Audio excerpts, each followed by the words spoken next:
Hope my screen is visible, guys. Yes.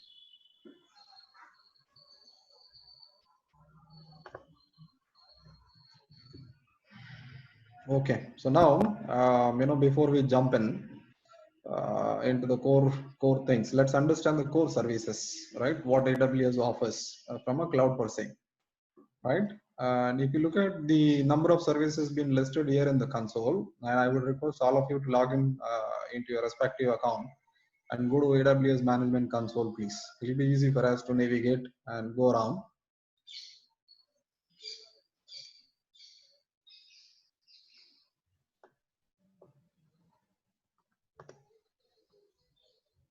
I believe everybody able to go log in.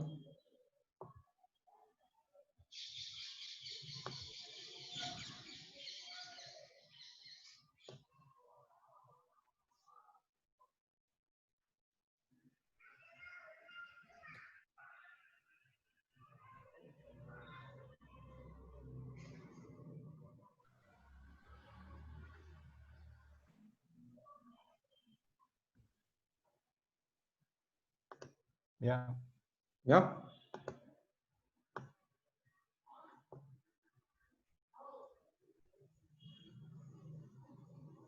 Okay. Right. So now I'll give a formal, introduction about the various services, right? What AWS offers. Let's understand the elements and the components, right?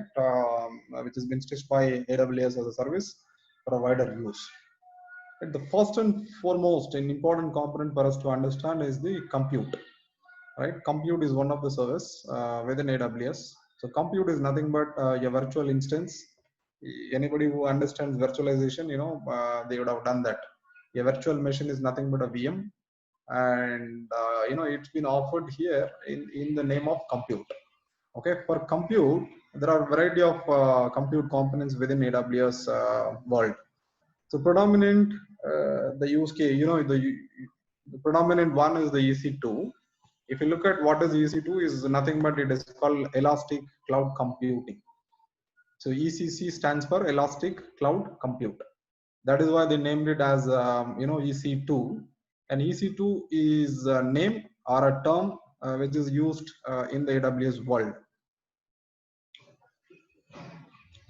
And in the backend, what happens actually when we try to spin up a VM or create a VM or whatever it is? So the particular virtual machine gets provisioned in the backend of AWS infrastructure pool. And how do we get access to this? Is basically the way in which we create an R account, which is through management console access, right? We did go through the cycle of creating an account. The moment you created an account, obviously you get the entitlement for the various of services. So those services gets listed by the region where you are, right? I mean, for a training session, I am actually Asia Pacific South Region 1, which is called Mumbai, right? In the Mumbai data center, the Mumbai region, I could see a screen, EC2 dashboard, and it talks about resources. So what does mean by resources? Resources are nothing but a logical naming for different component. The component are nothing but a specific term which has been used to provide the services, right? Before we jump in, actually, I'll just give you a sort of background about to know more about this. See, in IT world, in the data center world or in the IT world, like we all understand, the servers, right?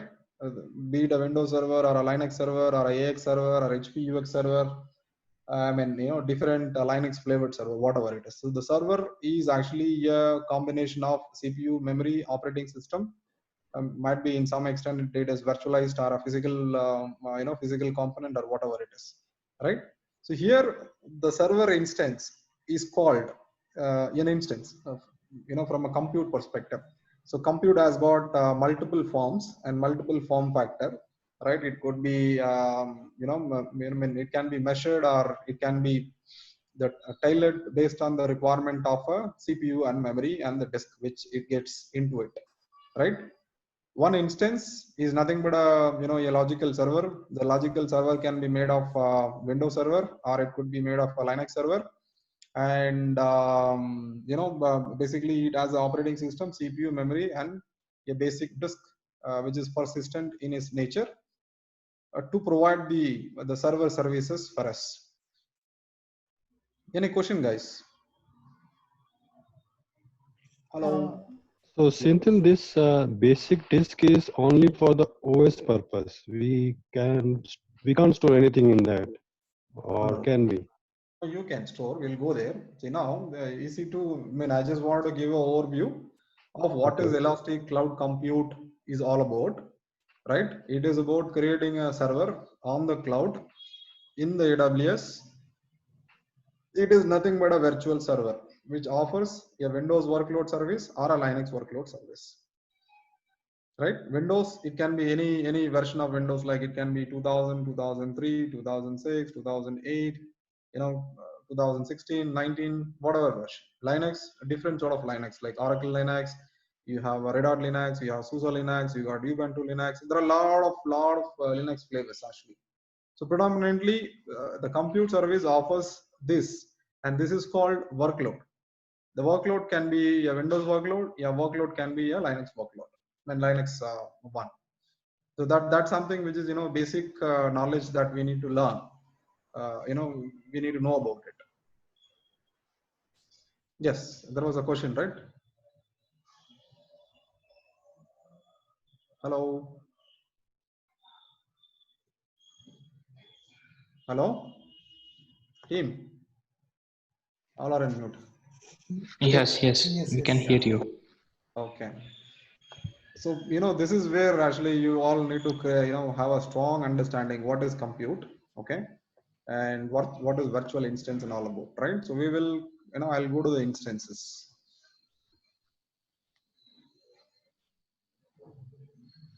See, there are options for me to launch an instance, right? Before we go and launch an instance, let's understand the different flavors of instances, right?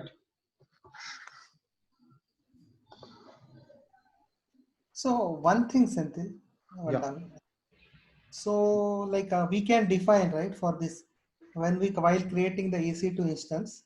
Yes. So you can yeah, ask the question completely, Abhishek. Yeah. So since this everything is scalable, right? Yes, absolutely. So there will be some sort of limit initially. Yes, there are limitation. I will come there. What happens? It is a predefined configuration, right? What happens in the backend? If you look at, they would have bought 1,000 servers or 1 million servers in the backend, and generally, what happens in the AWS world, or the typical world, if I am the virtualization administrator within the organization where I work for, then I have flexibility to go and form a VM with 1 CPU, 2 CPU, 3 CPU, 4 CPU, 5 CPU, whatever it is, and 1 GB RAM, 2 GB RAM, 4 GB RAM, 8 GB RAM, whatnot, right?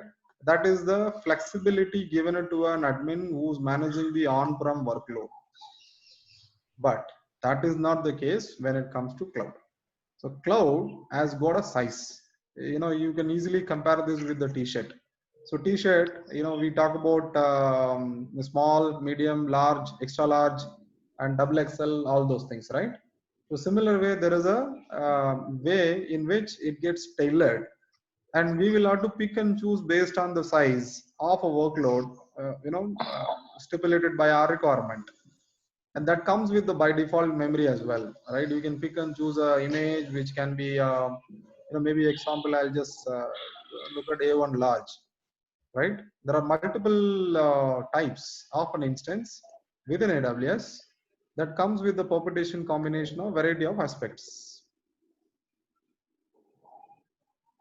Hello. Yeah, okay, yes. So now if you look at instance types, I just navigated to A1 large. This A1 large is a type, okay, and it is falls in the family of A1, which is a form of sizing. An instance size is large, and hypervisor is Nitro, and it does auto recovery support. I mean, these are all backend engineered the aspects of provisioning this VMs. Okay. Does it falls under the free tier eligibility? See, it says clearly no, false. Does it falls under bare metal? It says no. What is a virtual CPU? It is 2. What is architecture? It says ARM 64. Right? In the backend world, if you look at AWS sometime back, they were supporting only the Intel CPUs, and then they extended to the AMD sort of world, and then they extended to ARM sort of the architecture. But predominantly, it is an x86 infrastructure which works underneath under the hypervisor of AWS, which slices and dices and give you the different sort of VMs in terms of his CPU and memory and the disk as a a category. So, Senthil, for us as an architect of this level, how much do we need to know that how much virtual CPU required, or what should be the configuration? This is very important, actually. That's a nice question. See, as an architect, right? Now, the real-time use case, let's look at it. A customer is engaged you to, provision a group of web servers, group of app servers, and group of DB servers, right? This could be a sort of requirement for, a medium-sized user, maybe around 1,000 plus concurrent users are going to be using this application, and it's a web application, and there will be a lot of transaction expected over the internet or whatever it is, right? So that is what actually you need to frame it on your mind on the backend. In such case, for a web server, how many hit it can take? A concurrency, right? If it is 100 user, what would be the ideal size? If it is 200 user, what would be the ideal size? If it is 500 user, what would be the ideal size? So this is something we get to know about the information with respect to the large applications like SAP, Oracle, IBM, Microsoft, whatnot. See, all these are like standard application, which is standard, which is available on the market as like commercially off the shelf products, right? For this, they would have done the sizing before launching this product on the market. We will have to go and look at it, how to do the sizing for a specific requirement. Some application like which is homegrown, right? The homegrown applications been used in the certain domain. That is where the testing team comes and does the non-functional test in terms of like how it can scale, how it can cope up and all those things, right? I mean, probably we can ask this question to Rakshit. He uses a JMeter, I believe so, right? So JMeter is so sort of a tool which generates a load actually, and the moment they make more and more, in some point it will start breaking. So that becomes a sort of the actual size of a server. It could be web server, app server, DB server, whatever it is. And when I mean the threshold is a 70% of utilization of the CPU or 80% utilization of the CPU, whatnot. From a disk perspective, it is very simple actually. It is the number of files you put in, it keeps growing, so you don't have to really measure it. The measurement comes and takes place only with respect to CPU world as well as the memory world. So these are all the two components which constitutes the performance of an application which are hosted, right? But let's not go there. That's a too big subject actually. From a sizing aspect of it. From an EC2 aspect, right? From an AWS, we understand there is a compute service offered by AWS, and from a compute they named it as EC2. EC2 has got multiple type of instances, for a business reason. If you look at, they got lot of list. You can download this list. There are about 185 instance type. Got it? Okay. 185 instance type. If you look at ARM, is ARM is the AMD world of the things, and x86 is the Intel world of the things. These are all the underlying architecture in the underneath platform in which they have stitched solutions actually. And this is where you will have to make use of your time. Go there, click the individual instance type, try to know why this is called as extra large, why it is called as large, why it is called as medium, why it is called as metal, all those things, right? So before we do that, let me give you sort of additional information around the instance types. The AWS allows us to create an instant, It could be in the form of bare metal, or it could be in the form of virtualized instance, or we can go and buy a dedicated service, your physical node, through which we can subscribe a service to VMware, wherein it becomes a sort of VMware defined infrastructure. So there are multiple way and means in which we can create a instances on AWS. So the instance itself is a large component. We need to understand what is the instance, what is the type of instance, and why do we need to use small, why do we need to use big, and what would be the ideal form factor for us to go for a specific reason of an application. See, maybe I'll just throw a use case. There are some applications which we do not know what are the sizing parameters, and really the application doesn't tell us whether they need 16 GB of RAM or 2 GB of RAM or 32 GB of RAM. So in such case, what we do, we may be starting up with a smaller one. Example, it could be, I would start somewhere with A1 large, and A1 large has got 2 virtual CPU and 4 GB of RAM, and I'll try to use it and I'll try to test it. If it is serving the purpose within the 70% of utilization, then it is serving my purpose. If it is throwing the bottleneck in terms of utilization, then ideally that's not the compute. Then we need to help the customer to move from this compute type, the instance type, to a little more bigger one. So it is called scalability, right? That is how you scale. You start off from a small form factor and then go for a long form factor. So it's a cycle. Senthil, do we move our application across these two VMs when you want to scale up, or? Exactly. So what happens, VMware, from VMware to cloud you can migrate.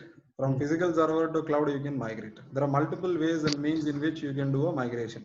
See, cloud customers, generally people who are moving into cloud, there are multiple types of customers. The one customer could be a greenfield customer who would be directly starting off on the cloud. The second customer could be brownfield. They already have an environment and they already have a sizing information, like how many number of virtual servers they have, how many number of physical servers they have. Each virtual service requires how much amount of CPU, amount of memory, and each VM, does it runs on a Linux or does it runs on a Windows? If it is Windows, what sort of Windows version it is, and what sort of the underlying component. Like, is it a DB server? Is it an app server? Is it a web server? If it is web server, is it with the version of IIS 7, 8, 9? What is that? See, some sort of basic information we have it from a brownfield aspect of it, right? Greenfield, you can probably start off. That's an engineering mindset. They will come back. The high-level architect will, from an application perspective, will tell you, boss, I need 4 server, and I need 2 for web server, 1 for app server, and 1 for DB server. So we will have to collect this info so that accordingly we can go and create the right instance on the cloud. Okay. See, this is just a basic, the foundation aspect for you to know about the instances. Okay. The advanced level of instance is, right, you create your own operating system image. Means, the operating system will have patch level 6, patch level 7, and it is a customized Linux kernel, or it's a customized the machine image or whatever it is, right? So that can be created in on-prem, and that package can be imported into a the AWS world, and that can become a sort of SOE, some standard operating environment for all of us to use that machine image. Got it? Hello. Yeah. Sandil, just one question here. So this instance is nothing but, on a nutshell, it is creating a server for our requirement, correct? Exactly. So here, my question is, do we create this on the number of users or on the data inflow for our system? See, basically, don't do that way. Okay. See, now assume you are an admin and you learned about all the services component about AWS, and you understand the different type of instances and its flavors and VPC, whatnot, all those things, right? So cloud architect, as a cloud AWS solution architect, he is responsible for designing the AWS services at very, very high level, right? Then the specific application team will have to come back and tell you what is that they need from a compute perspective, right? And then the compute and the storage goes hand in hand. Like, what would be the ideal requirement for them for a storage, and what would be the ideal requirement for a number of CPU memory requirement from a the OS perspective. Okay. Okay. This is, we are just starting, right? It's the first class, and we are trying to take a glance of different services offered by AWS, right? Okay. It is going to be overwhelming for for people for the first time who are trying to learn about cloud, because there are hundreds of things and there is no structured way by any cloud service provider that this is how you need to approach. Everybody has got their own methodologies and their own best practices. But Okay. for us, the important aspect is to know about the services, which means instant is one of the service offered by AWS. This comes Yes. under the compute. So compute is termed as EC2, right? Yes. EC2 is a terminology for AWS says a virtual server. This virtual server is created on Mumbai zone on AP-South 1.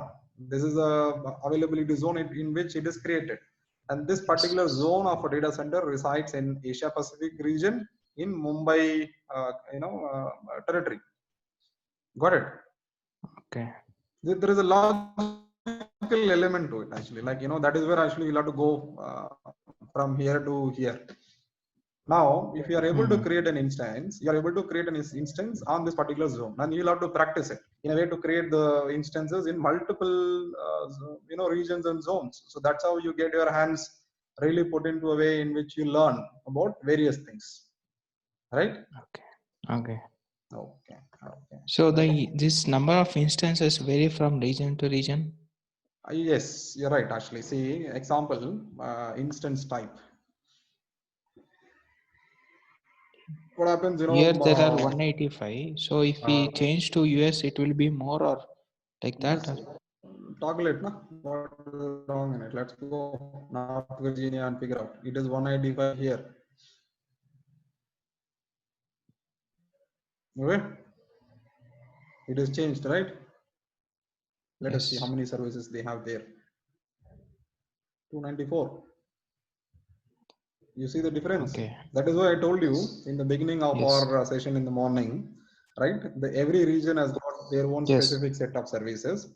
It doesn't have to run the services what it is running in other other region, and that doesn't have to really run here. A replicated way. So this is something which we'll have to learn over a period of time of our hands being put into this technology. Then we will get to know. AWS got how many region, how many data center, each region has got what, how many type of instances been offered by them, so on. Okay. Okay. Okay. So now I'll move back to Mumbai. Okay.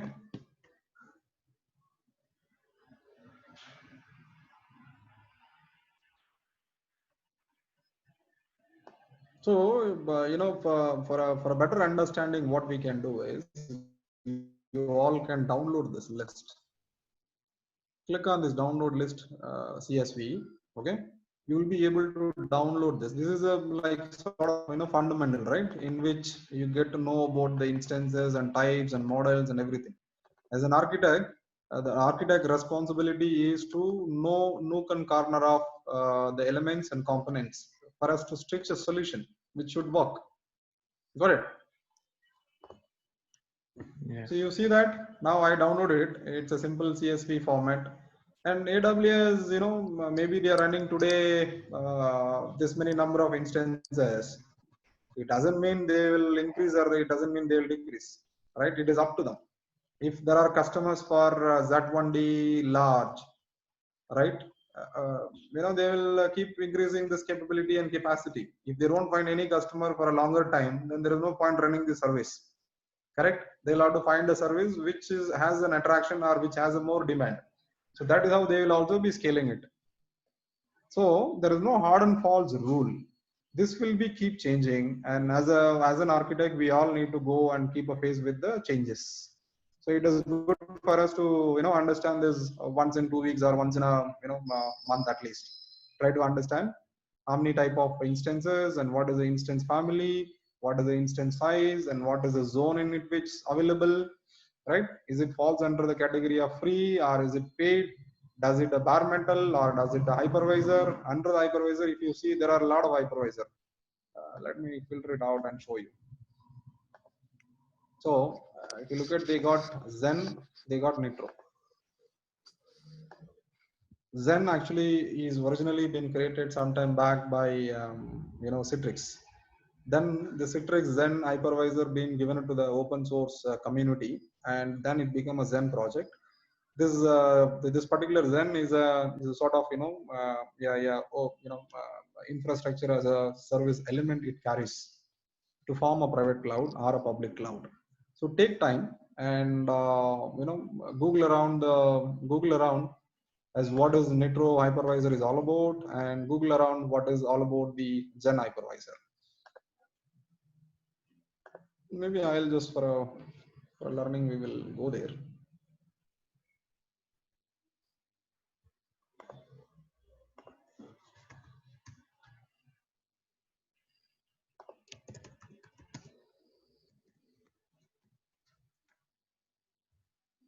Let's put this.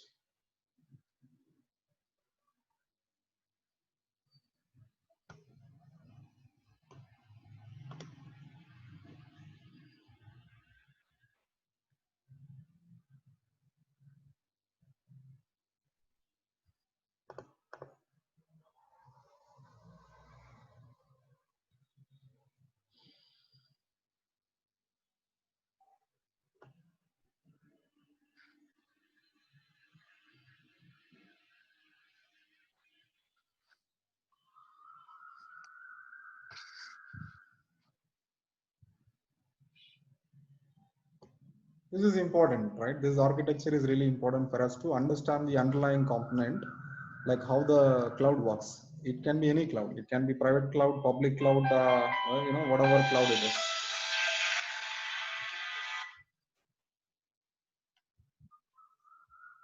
Just take a look at this. Just Google around from your side also, right?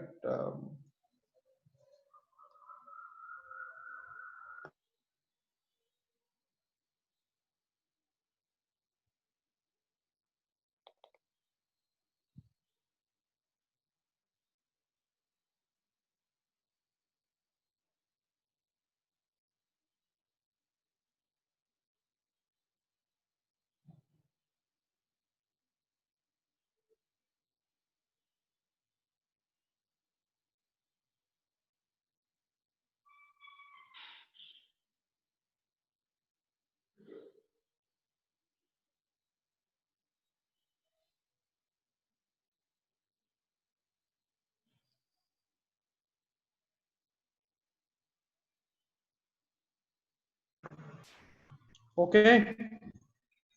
So hope you had a chance to look at it and you would have Googled around about the various type of hypervisor, right? So fine. Let me give my own theory for you all, right? The first and foremost components, like how the cloud works, is there is a specific, the purpose-built hardware. The purpose-built hardware has a, CPU, it has a storage, it has a network, right? These three are like, sort of foundation for us to build those infrastructure. So on top of it, there is a hypervisor layer, which is a virtualization or sort of a tool which is deployed on top of these components. So it is able to pull the network, it is able to pull the CPU, it is able to pull the storage actually from a single pane of glass. Okay. On top of it, what they do, they try to create a IO request. I mean, it is a sort of request. It gets goes into the pool and it gets served by the requester. Example, now I have EC2 instance 1, 2, 3, 4, right? These all 4 instances can run in one single server, or all 4 instances can run in 2 different servers. right? Doesn't matter for us because that's something which is managed by the hypervisor with the technological elements of this, the IO throttling for a CPU or for a memory or for storage. That is all. So this is something which is a foundational knowledge you all need to carry for you to understand how cloud deploys its own architecture. But that's not really something what we need to worry about for us to learn about the AWS aspect, right? That is something which is the engineering of cloud is been done by the AWS for us, and we are a consumer and they are a service provider, and obviously we don't have to really worry much about the underneath components, how it has been put in place and all those things. So it is already done, it is engineered, it is available, and that's been done across the region, across the zone, and in the zone multiple data centers. So that is the technological benefit what AWS brings in to the cloud consumer. Any question, guys? Hello. Yeah. Any question around this? Because it's a foundational course, we need to have a strong understanding of it. So I'm just trying to touch everything so that you don't have you will not have ambiguity around anything.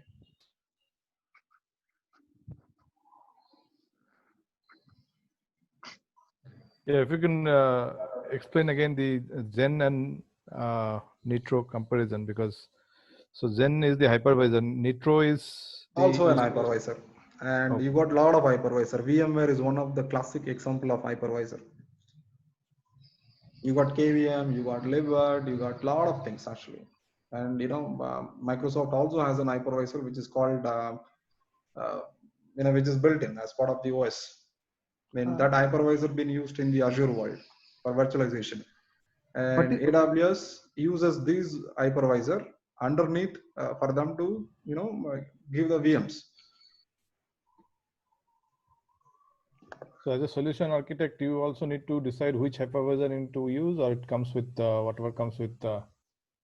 As a solution architect, right? So it's about choosing the right hypervisor and the right the resource underneath the resources for the specific set of application. Yes, it's a responsibility of an architect. So you need to really understand. Does it cost for different hypervisors or how it is? Yes, it will. That is why they created a different type. No, every instance has got their own pricing. If you look at, if somebody would have downloaded that CSV file, no, this will be easy for you to look at it and look for a various options. There are number of rows, number of columns. If you look at, it will not be unique. It will be different. It will be differing from each other from multiple aspects. That is why the cloud world is a bit complex. You see that the on-demand Linux pricing and on-demand Windows pricing. Got it. Got it? Yeah. They're charging 0.204 USD per hour. It is like 0.2 cent for this compute, which is made of in our Mumbai region.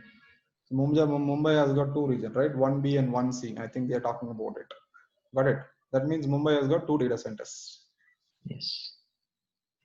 And you can pick and choose any of these DC within the zone, and the hypervisor could be Nitro, virtual CPU is 8, the underlying ARM64 is an architecture, the number of cores, what they're talking about is 8, and this is a configuration, right? Number of thread is this, and all those things, memory is this. This is a configuration of a virtual server or a physical server, whatever it is. Then, they also talk about various other elements like will it support IPv6 or will it support IPv4? So many other elements. For an instance, what all the the required underlying underneath the components have to be in place to provide as a service. So it has everything actually. And you can look at the pricing as well. See, that is where I told you in the early morning class, in the morning session, cloud admin or a cloud architect is entirely different from the normal IT admin or a normal server admin or a network admin storage admin, because the other guys doesn't understand the cost aspect of it. The cloud architect or a cloud admin understands the cost element of it, and then he knows the benefit what he is bringing into the organization in which he is going to do this work. Senthil. Yes, please. Yeah. So now, like, if they create one instance and Yeah. they want to replicate the multiple, so they have direct options. Yeah, you have it. You have it. So that is called imaging, right? That comes under the Amazon Machine Image.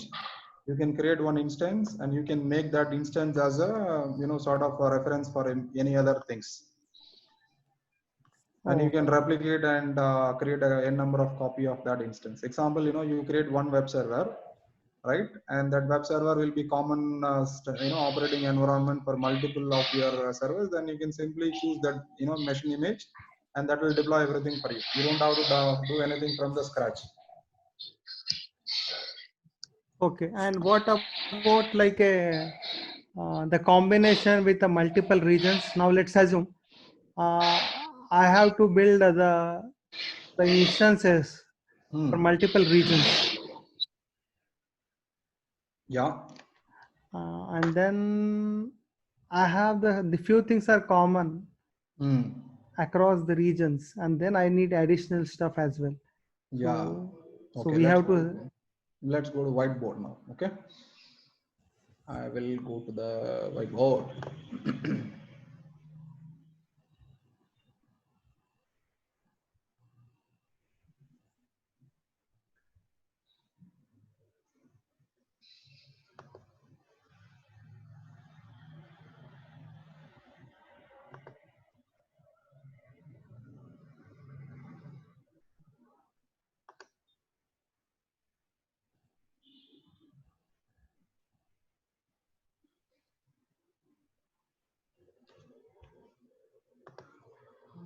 This is my whiteboard.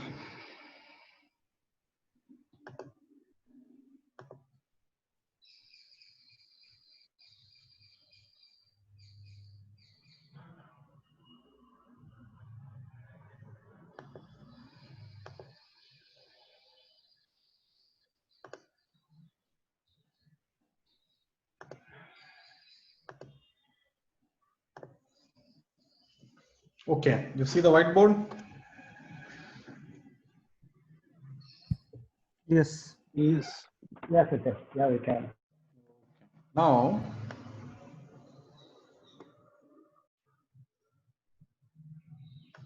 what happened?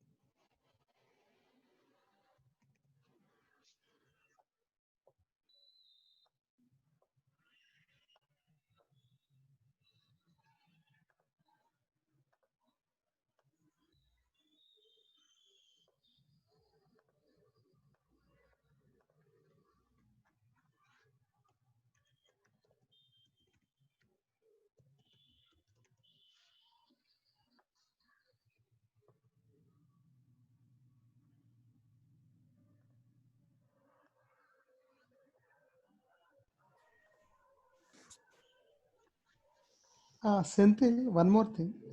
Yes, boss. So let's assume like we have created one instance and opted for few things. Thereafter, like let's assume like we got to know in a project that like this project actually we are not planning this year. We will plan for next year. But we have all like particular thing, like I'm just talking one example, like now we have taken the instance and all, but this particular thing we have done the lot of other setup also, but now I don't want to use for time being. So still actually I need to pay the money. No, you don't doubt. You don't doubt. What happens if you keep the machine on, then you'll have to pay. The moment you shut down the instance, then you don't have to pay. That is why it is called pay as you go model. Okay, but again, if I want that instance, still it will be like the backup will be there, right? That You means- can. Yes, yes. To backup, yes. Specifically the disk, you will have to keep it. The moment you discard, the data will also go. Okay, now, so if you look at my screen, right, I have created something, one box called Mumbai, another box called Singapore, another box called German, right? Mumbai is basically a zone in data center in which I can create instances, right?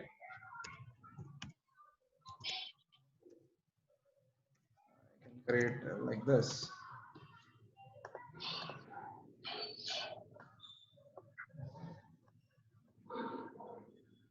Is it visible? Yeah.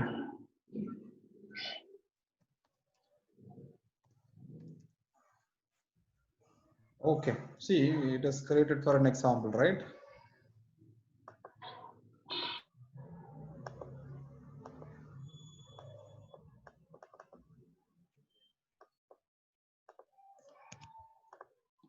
So now in Mumbai, I created 3 instances. In Singapore, I've created 3 instances. Likewise, I'll create 2 more instances EC2 in German actually. Okay.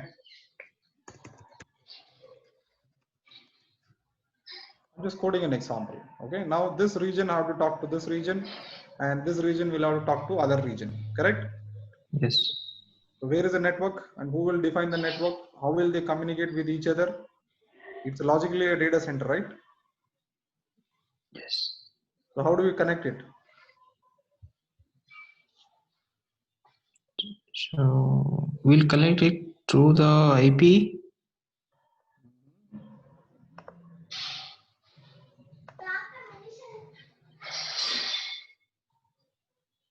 So you will connect it like this.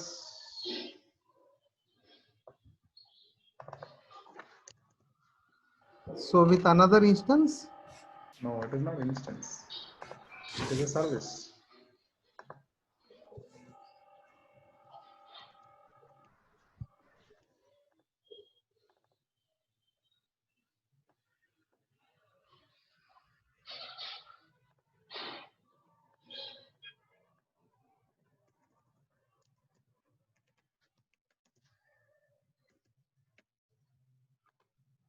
Make sense? Hello? Yes. Yes. You understand the deployment logic, right? See, in Yes. multiple data centers, in multiple data center, we have an option of going and creating the instances. And I've created 3 instances here. I've created a 3 instances here. I've created a 3 instances here. If at all I wanted to make these 3 instances talk to Singapore, and I want Mumbai to talk to German, and German to Singapore, again Singapore to Mumbai, vice versa, right? As a star network, if I have to make this workload to talk to each other, what I need is, the easiest way for me to integrate is over the internet, right? And this communication, which happens between the AWS to AWS Singapore, AWS German, need not to go through the internet traffic, right? It can also go through their own internal network, Mm-hmm.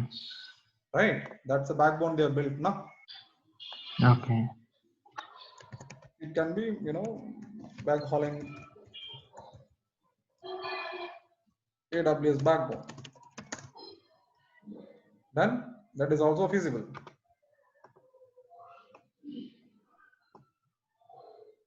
It is sort of connecting, right? So there are multiple ways in which you can connect. So we'll talk about when it comes to VPC, right? That subject is covered there. But I just want to give you an example of how this can be discussed globally and how we can make them talk to each other. You can run a sort of a FTP server here. You can run a web server here. You can run a app and DB server here. And this can use this service, this can use this service, this can use this service. Any combination, any permutation, you will be able to do that. Got it? So there is no limitation from a technology aspect. From a AWS perspective, it allows us to go and explore anything, anywhere, and do anything, wherever, whichever data center. It's all about money, right? So the moment you pick and choose the services, then you are bound to be paying for it. If you are picking up services from Mumbai, then you'll pay in INR. If you're paying in Singapore, HGD. If it is in German, it is in euro. So different currency it supports, and you can go on very well, deploy your required resources, and irrespective of the the zones. Okay. In a code perspective, is it something like we connect to that instances, multiple instances, Yeah. and they share the services among themselves? See, Like, it is an instance, right? It is instance is nothing but a OS instance. The operating system runs on top of it. Within the operating system, you as a developer, you can use that as a web server, app server, DB server, or or any other purpose. Actually, it could be any purpose. So you create a role for that, right? Role is something designed by the architect. okay. Right, from an example of testing world, actually, right? So you are creating a say suppose your SVN server, right, where you create a merge a code, create a project or whatever it is. Even the SVN application, if you deploy on this, then it becomes a sort of SVN server, right? If I am a Yeah, DB, got it. I am a DBA. If I go and deploy Oracle, SQL, MySQL, then that OS instance becomes a database server. If I am a web admin, if I put a WebLogic sort of tool, on top of it, and then I deploy a middleware from IBM IHS, or VAS service from Red Hat, and then it becomes a middleware server. It depends, right? It is a OS instance. The OS instance can be made of Windows or a Linux, and the way you have seen the different type of instance, right? There are about 100 plus. So likewise, there are hundreds plus images with respect to operating system itself, right? But that can be narrowed down based on the requirement, which we get it from the team who's throwing this, task on us. So that's pretty much, we can nail down and what is it they wanted to. Or probably with our experience, we can help them as well. And you need the Linux, you need a Windows for this. Depends on a stack of stack which gets installed on AWS. No, Yeah, Abhishek, go ahead. so what if we are for one instance, we are setting up the multiple things. So then You can run multiple roles on the same server. There is no harm on it. is okay, but then You can run app server, web server, DB server, everything into one single instance itself. Okay, but then it will be like it won't be independent. It won't be independent. Exactly. See, from an architectural perspective, right? So it has web server have to be running a web server role. See, the challenge is tomorrow. How do you segregate the role? How do you segregate that? If I are a web server administrator, and you should access only the web service. If you put DB also on top of it, then DB guy has a dual access. Then there is a question of segregation of duties. Who has done what on the server? And there is no accountability, right? Is it a web admin responsibility or a DB admin responsibility? So that's not something which is recommended from a segregation of duties perspective as well as from a security perspective. So role have to be defined clearly for any of your instances. Instances is like pretty much at high level. Then you create a role. Then for the role, you nail down the number of CPU required, number of memory required, the number of zones required, and all those things. Right. See, the paramount important question here is, right? We talked about the instances and instance types and all those things, right?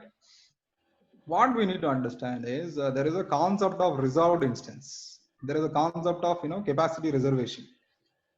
Got it? What happens in AWS world, if something doesn't get been used, they actually action it. It is available for you, and it is called spot instance, and another one is reserved instance. Now example, you can create an instance and you can delete the instance in the next second, no harm in it, but you will have to pay a price. Whatever has been there on the catalog, what we looked at it, that is pretty much there in the Excel sheet, right? Now I choose a server which I wanted to run it for a year or a month, right? It's not a month, it is a year only. 1 year, 2 year, 3 year, 4 year, 5 year. Then it becomes a reserved instance. So I reserve this instance, with this combination, and I wanted to run them for 1 year, 2 year, 3 year based on the subscription plan. Then obviously the price will come down. Got it. This price is on-demand pricing, right? On-demand means no lock-in, pay as you go model. You use it for 1 hour, delete it, and you are paid $1.5 over. Game over between you and AWS. If it is a reserved instance for a year, then this price means significantly, it gets discounted significantly, and you may be paying this price of 0.24 cent per hour for this instance. You got it, because it's a fixed business for AWS. Okay. And you're committing this business for next 1 year, 2 year, 3 year. That is how the pay as you go model works. We'll drill down deep into it, right, in the subsequent classes. For now, let's understand about the EC2 compute. So EC2 instance types, and there are templates provided actually. Like you can probably go and select the template which is available pretty much by the AWS, right? And there are certain reference document, and you will be able to go there and navigate page by page, which is called on high level it is called formation. So formation is nothing but an automation of an instance. Like suppose you want to create one instance, well and good, just go click, you do it. If you want to do 100 instance, then it is a problem, right? For one person to do it in less time, then that is where the automation comes and helps. So create a code, just execute the code. Simple 100 servers are created in one go. You understand this, right? Hello, guys. Yeah. I don't see any question coming in from Sukanya. I don't know. Sukanya, you're not Yeah. happy with the session or? Nothing like that, Senthil. Okay, you're catching up, right? But don't Yeah. hesitate to ask question, please. Yeah, The way yeah. Abhishek and Ajit and Prasenjit, you also need to come forward, please. So don't think that you will ask this question in the last moment or something. So please ask as much as possible question, so that it will be easy for me to teach or make you understand this core component. Understanding this core component is it's really paramount, vital, very important. Otherwise, you'll not be able to go across anywhere. So, Senthil, one more question. Yes, This instances or VM are already created and they are allocated, or they are created on the fly? No. It is not. It is created on the fly.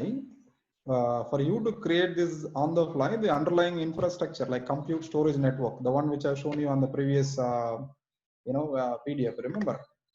Right. That has been kept by them on the backend. This one. You see that? Okay. The green color one is like provision already by them. They bought and kept it ready, including this till the software. All you do is you create this instance 1, 2, 3, 4, whatever it is. So for you to create an instance, this underlying hardware need to be scalable. Yes, correct. This hypervisor is the hardware type of hypervisor? No, it is an appliance. It's a software appliance. Software. Okay. Hypervisor is a middleware. Actually, what happens, what it does, it is basically, this is also a virtual compute. This is also a virtual compute. This virtual comes and, throws a request to Zen or any hypervisor. It could be VMware, Zen, KVM, Nitro, or whatever it is.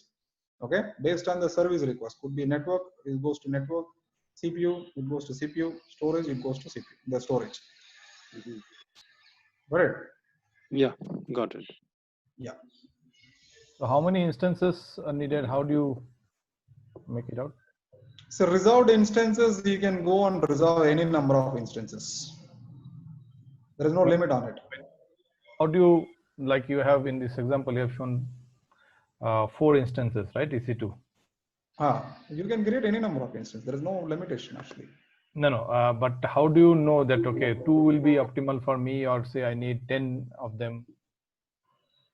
How to make it out? Okay, now how do you make one CPU, 2 CPU, 4 GB is a sizing, right? We talked about the sizing. Okay. Which workload and what sort of workload. If it is greenfield, okay, you go and try and test everything on the AWS. If it is brownfield, the instance is already running in your on-prem data center, then there is a comparison between what you need and what you have. The sort of things. If you don't have any measurements and metrics, then it has to go through the testing cycle of non-performance. and the test non-performance team will have to dictate what is the CPU memory required for you to run optimally with the number of concurrent user or whatever it is. Okay. Okay. Right? There is no, it's a big science behind the game actually how to size for which workload. Example for SAP and all, they talk about number of SAPs CPU. If it is x86 CPU, it will deliver 1000 SAPs. That means 1000 concurrent requests can be handled by one CPU server, which is running on a Linux or a Windows. Some sort of, these are all available on the large applications, which is widely used in the world.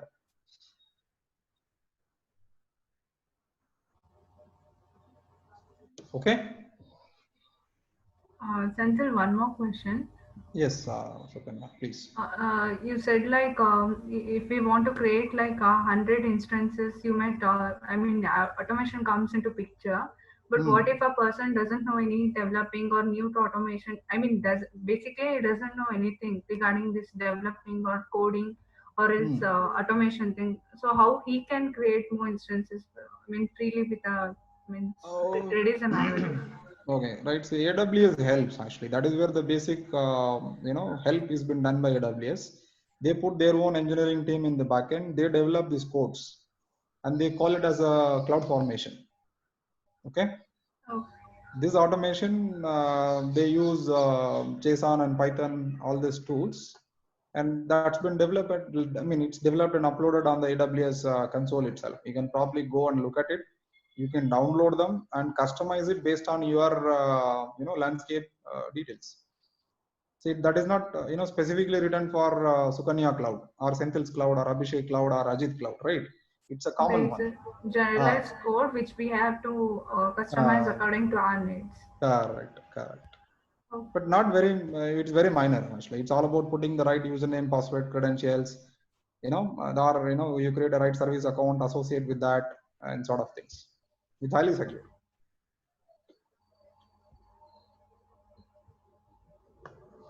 Any other question from anybody else, team?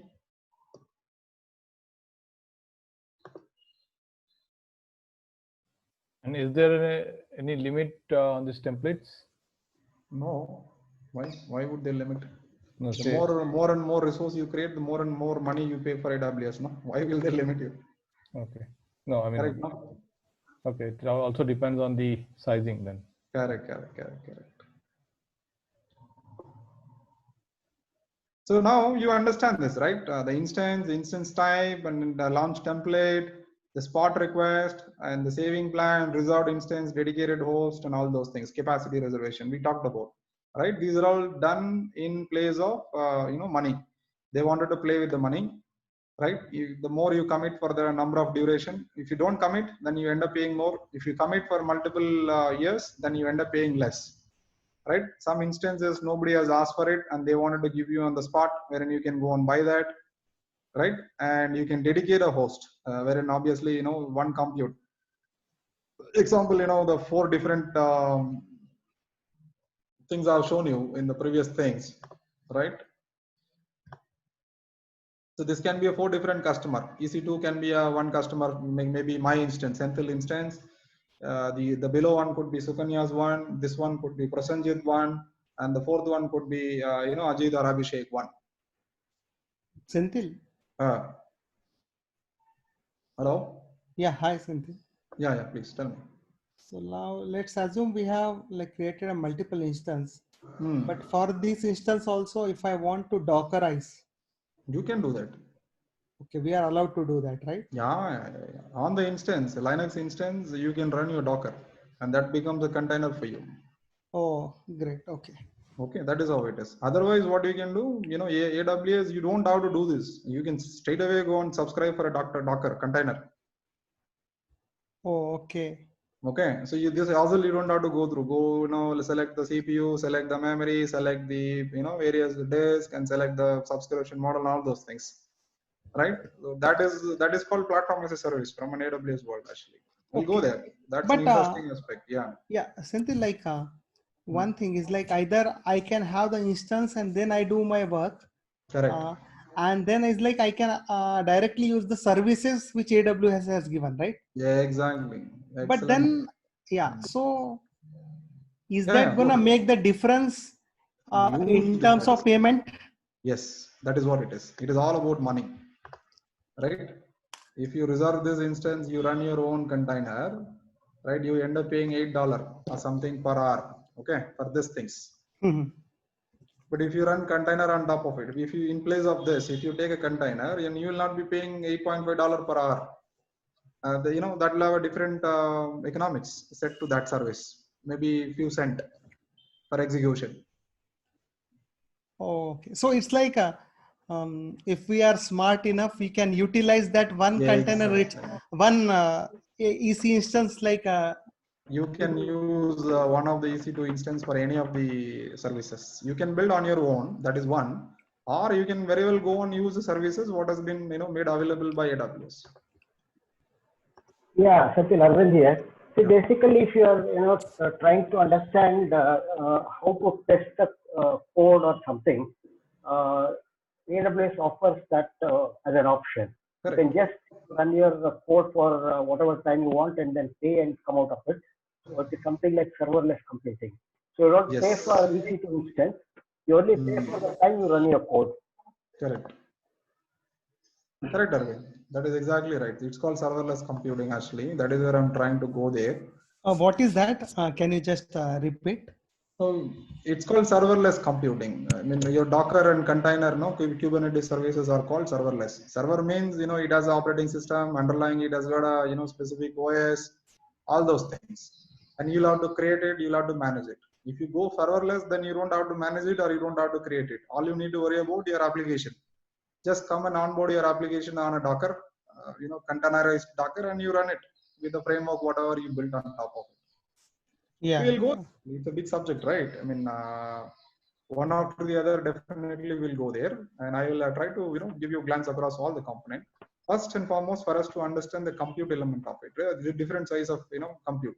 We talk about Lightsail, Lambda, Batch, Elastic Beanstalk, serverless, multiple other services as well. So once we finish this EC2, then it will be easy for us to go and talk about various other things. Once we lay a foundation, on top of it, we can build any other components. That's one type of instance. There is nothing wrong in asking this question, actually. It's a fantastic question, Abhishek. And thanks, Arvind, for picking up. So what I will do, I'll allow you guys, for about, maybe we will have to go for a break, right? And maybe if you want to go for a break,